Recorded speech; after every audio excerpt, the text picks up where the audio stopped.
আসসালামু আলাইকুম, আশা করি সবাই ভালো আছেন। তো আজকে আপনাদের সামনে আরেকটা নতুন রেসিপি নিয়ে আমি হাজির হয়েছি। তো আজকে শীতকালীন একটি সবজি আপনাদের রান্না করে দেখাবো। সবজি না, মেনলি তরকারি, মাছ তরকারি। সো সেই রেসিপিটা আপনাদের সাথে শেয়ার করব। তো আজকে আমি মাছ ভাজার জন্য এখানে একটা কড়াইতে তেল দিয়ে নিছি। তো আমি মাছটা আগে থেকে হলুদ লবণ দিয়ে মাখিয়ে রেখেছি, দেন আমি মাছগুলো ভেজে নেব। তো মেনলি আজকে আমি ফুলকপি দিয়ে রুই মাছ, ফুলকপি, সিম, আলু দিয়ে রুই মাছের তরকারি রান্না করব। শীতকালে এটা আসলে সবাই অনেক পছন্দ করে। তো আপনাদের কার কার কাছে ফুলকপির তরকারি ভালো লাগে প্লিজ আমাকে কমেন্টে জানাবেন। তো অলরেডি আমার মাছগুলো ভাজা হয়ে গেছে। দেন আমি মাছগুলো আস্তে করে উঠিয়ে একটা পাত্রে রেখে দেবো। দেন আমি ফুলকপিগুলো ভেজে নেব। তো ফুলকপিগুলো আসলে আমরা যখন ছোটোবেলায় মা রান্না করতো তখন অনেক রান্না করতে বেশিক্ষণ টাইমও লাগতো না। দেখা গেছে যে ফুলকপিগুলো অনেক তাড়াতাড়ি সিদ্ধ হয়ে যেত। তো এখনকার ফুলকপিগুলো না আসলে কষানোর পরও সিদ্ধ হয় না। তাই আমি ভাবলাম যে একটু ভেজে নিই, তাহলে হয়তো বা স্বাদটা একটু অন্যরকম লাগতে পারে। তো এই জন্য আমি এখানে লবণ আর হলুদ দিয়ে ফুলকপিটাকে মাখিয়ে রেখেছি। দেন তেলে দিয়ে আমি ফুলকপিটাকে ভালো মতো ভেজে নেব। আপনারা হয়তো বুঝতেই পারছেন আমি আজকেও মাটির চুলায় রান্না করতেছি। তো কড়াই প্লাস ব্যাকগ্রাউন্ড হয়তো বা একটু ডিফারেন্ট থাকতে পারে, এই জন্য প্লিজ একটু ইগনোর করবেন। তো আসলে শীতকালে মাটির চুলায় রান্না করা অন্যরকম একটা মজা, প্লাস মাটির চুলায় রান্নার স্বাদটা অন্যরকম মজা। আপনারা কারা কারা মাটির চুলায় রান্না করতে পছন্দ করেন প্লিজ আমাকে কমেন্টে জানাবেন। আপনারা অলরেডি দেখতেই পাচ্ছেন আমার ফুলকপিগুলো ভাজা হয়ে গেছে। আমি একটা কড়াইতে সামান্য পরিমাণ তেল দিয়ে পেঁয়াজ কুচিগুলো দিয়ে দিব। পেঁয়াজ কুচিগুলো ভালো মতো নেড়ে চেড়ে এটাকে হালকা একটু লাল করে নিব। দেন আমি মশলাটা কষানোর জন্য এখানে একটু আদা বাটা দিয়ে নিব। আদা বাটা দেওয়ার পরে আমি হালকা একটু পানি দিয়ে দেবো, যাতে মশলাটা আমি ভালো মতো কষাতে পারি। সেই জন্য সামান্য পরিমাণ পানি দিয়ে দেন আমি সকল স্পাইসিগুলো দেবো। তো এখানে যেগুলো রেগুলার ওয়াইজে তরকারিতে লাগে, হলুদ গুঁড়া, মরিচের গুঁড়া, জিরার গুঁড়া, তো আমি সকল মশলা একসাথে ভালো মতো কষিয়ে নেব। তো এখানে আমার মাও আমার সাথে আমাকে হেল্প করতেছে। তো আসলে একদিক দিয়ে জাল দেওয়া আর নাড়া আসলে সম্ভব হয় না, দ্যাটস ওয়াই আর কি মা আর কি আমাকে হেল্প করতেছে।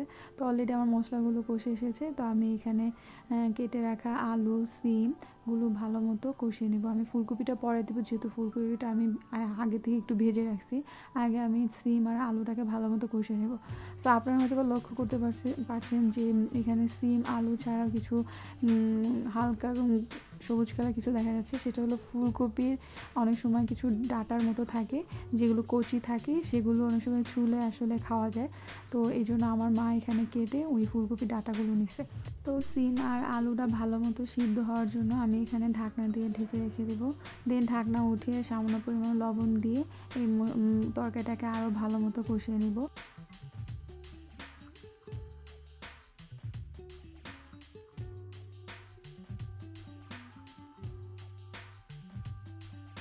তো আপনারা দেখতেই পাচ্ছেন আমার সিম আর আলুটা অলরেডি সিদ্ধ হয়ে আসছে।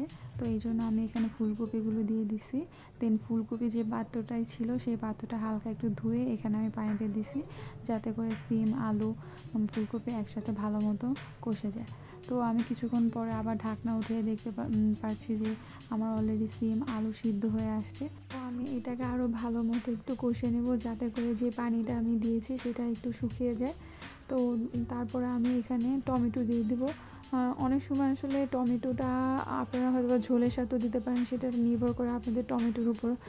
অনেক সময় কিছু টমেটো থাকে একটু কেমন যেন, সেটা আসলে দেখা গেছে যে ঝোলের সাথে দিলে অনেক সময় সিদ্ধ হতে চায় না। তো আমি ভাবলাম যে কষানোর সাথে দিয়ে দিই, এতে করে আমার টমেটোটা সিদ্ধ হয়ে যাবে। তো আমি কষানোর সাথেই টমেটোটা ইউজ করছি। দেন আমি ঢাকনা দিয়ে আরও কিছুক্ষণ রেখে দিব। তারপরে ঢাকনা উঠিয়ে দেখবো যে আমার পানিটা কতটা কমে আসছে। তো আপনারা দেখতেই পাচ্ছেন অলরেডি আমার তরকারির তেল উপরে উঠে আসছে। তো এই টাইমে এসে আমি পরিমাণ মতো ঝোল দিয়ে দেবো। তো ঝোলটা আসলে আপনাদের উপর ডিপেন্ড করে যে আপনারা কতটুকু দিবেন। তো আমার যেহেতু অলরেডি সব কিছু সিদ্ধ হয়ে গেছে, তাই আমি এখানে পরিমাণে ঝোলটা একটু কমিয়ে দিছি। অনেক সময় তাড়াহুড়োর কারণে আপনারা ভালো মতো না কষাতে পারলে তখন ঝোলের পরিমাণটা আপনারা বাড়িয়ে কমিয়ে দিতে পারেন। তো আসলে ঝোল দেওয়ার পর আরও একবার চেক করে নেব যে আমার তরকারি লবণ টবণ সব ঠিক আছে কি না। সো দেন যদি কম থাকে তাহলে আমি এখানে লবণ ইউজ করবো, নাহলে করবো না। তো তো আমি অলরেডি মাছগুলো দিয়ে দিই, যেহেতু আমি ঝোলটা কম দিছি, সো আমি মাছগুলো এই জন্য উঠতানি আসার আগেই মাছগুলো দিয়ে দিচ্ছি, যাতে করে মাছগুলো তরকারির সাথে ভালো মতো কষে আসে। তো এই জন্য আমি মাছগুলো উঠতানি আসার আগে দিয়ে দিয়েছি। আপনাদের ঝোলের পরিমাণটা যদি বেশি থাকে তাহলে আপনারা মাছটা একটু লেট করে দিবেন, কারণ এতে করে অনেক সময় দেখা যায় যে আলু বা সিম সিদ্ধ হতে হতে মাছটা হয়তো বা নরম হয়ে খুলে দিতে পারে। তো অলরেডি দেখছি আমার ঝোলটা শুকিয়ে গেছে, আমি এখানে ধনেপাতা দিয়ে দিয়েছি। সো আপনারা এই রেসিপিটা ট্রাই করবেন। আমি জানি সবার বাসায় হয়তো বা কম বেশি এই রেসিপিটা রান্না করা হয়, তারপরেও আমার ভিডিওটি দেখে ভালো লেগে থাকলে আপনারাও বাসায় একবার ট্রাই করবেন। তো আমার ভিডিওটি যদি ভালো লেগে থাকে প্লিজ আমার চ্যানেলটি সাবস্ক্রাইব করবেন, লাইক করবেন, শেয়ার করবেন। Thank you so much.